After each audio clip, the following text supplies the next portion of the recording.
Saatnya berpetualangan, datang ke Taman Pelangi. Bersama teman-teman semua, yuk kita saling membantu. Aku punya tas berlari dengan si Joko. Bergegaslah ayo segera. Halo, di materi video kali ini saya akan membahas manajemen kinerja internasional di Indonesia, yaitu perusahaan Starbucks. Starbucks adalah perusahaan kopi global yang terkenal dengan berbagai jenis minuman, kopi, dan suasana kedai yang nyaman. Mereka menawarkan kopi, makanan ringan, dan minuman lainnya yang dapat dinikmati oleh pelanggan di gerai atau dibawa pulang. Starbucks dikenal dengan komitmennya terhadap kualitas kopi dan kepedulian terhadap lingkungan. Mereka juga menawarkan berbagai program loyalitas dan promosi untuk pelanggan setia.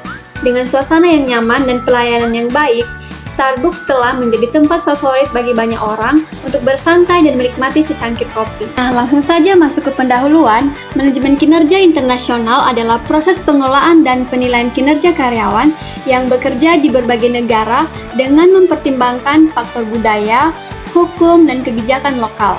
Starbucks sebagai perusahaan global memiliki tanggung jawab untuk menyeimbangkan standar internasional dengan adaptasi lokal.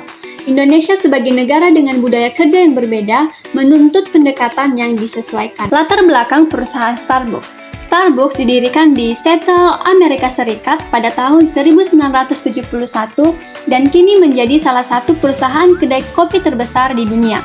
Di Indonesia, Starbucks hadir sejak 2002 melalui PT Sari Coffee Indonesia. Hingga kini, Starbucks memiliki ratusan gerai yang tersebar di kota-kota besar.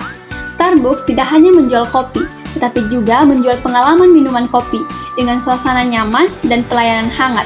Visi globalnya mengutamakan kualitas, etika, dan inovasi yang juga diadaptasi di Indonesia. Strategi manajemen kinerja Starbucks global. Secara global, Starbucks menggunakan pendekatan yang menekankan hubungan kemitraan dengan karyawan, yang disebut sebagai partners. Kinerja tidak hanya diukur dari hasil penjualan atau efisiensi, tetapi juga dari beberapa baik seorang karyawan mencerminkan nilai perusahaan, seperti layanan yang ramah, inklusivitas, dan kolaborasi. Starbucks menerapkan sistem evaluasi berkala, pengembangan individu, dan program insentif yang mendukung pertumbuhan karyawan. Implementasi manajemen kinerja di Indonesia.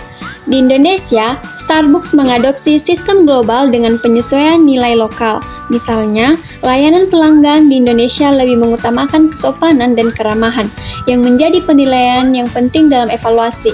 Setiap barista dan store manager mengikuti pelatihan dasar seperti Barista Basics Training dan dievaluasi berdasarkan kecepatan pelayanan, konsistensi rasa, serta kualitas interaksi dengan pelanggan. Umpan balik dari pelanggan juga menjadi bagian penting dalam evaluasi kinerja dalam Starbucks. Penggunaan teknologi dalam manajemen kinerja. Starbucks memanfaatkan teknologi seperti Workday, sistem digital untuk mengelola data karyawan, performa, hingga jadwal kerja. Di Indonesia, sistem ini membantu HR dan manajer cabang memantau kinerja karyawan secara real-time. Selain itu, data dari aplikasi Starbucks Loyalty Application digunakan untuk mengukur kepuasan pelanggan dan efektivitas pelayanan. Ini menunjukkan bagaimana teknologi mendukung pengambilan keputusan berbasis data. Tantangan dalam manajemen kinerja internasional. Beberapa tantangan muncul dalam mengelola kinerja secara internasional, salah satunya adalah perbedaan budaya kerja. Di Indonesia, karyawan lebih menghargai pendekatan komunikatif dan kolektif, berbeda dengan budaya individualisme di Amerika Serikat.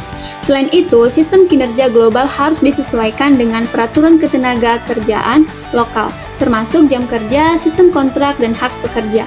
Perbedaan dalam komunikasi dan ekspektasi juga menjadi kendala dalam pelaporan dan supervisi lintas negara. Upaya Starbucks menghadapi tantangan. Starbucks mengatasi tantangan tersebut dengan melakukan lokalisasi sistem pelatihan dan manajemen. Misalnya, materi pelatihan disesuaikan dalam bahasa dan konteks budaya Indonesia. Starbucks juga memberi otonom kepada manajer lokal untuk membuat keputusan terkait evaluasi kinerja, serta menerapkan penyesuaian dalam sistem shift dan intensif. Budaya kerja yang inklusif dan fleksibel menjadi kunci sukses integrasi standar global ke konteks lokal. Dampak manajemen kinerja terhadap bisnis Starbucks di Indonesia. Manajemen kinerja yang baik membuat Starbucks Indonesia mampu mempertahankan kualitas layanan dan rasa di semua gerai. Hal ini berdampak langsung terhadap loyalitas pelanggan, retensi karyawan, dan citra merek. Strategi ini juga mendorong inovasi lokal seperti peluncuran produk kopi dengan cita rasa Indonesia dan pengembangan interior gerai yang disesuaikan dengan budaya setempat.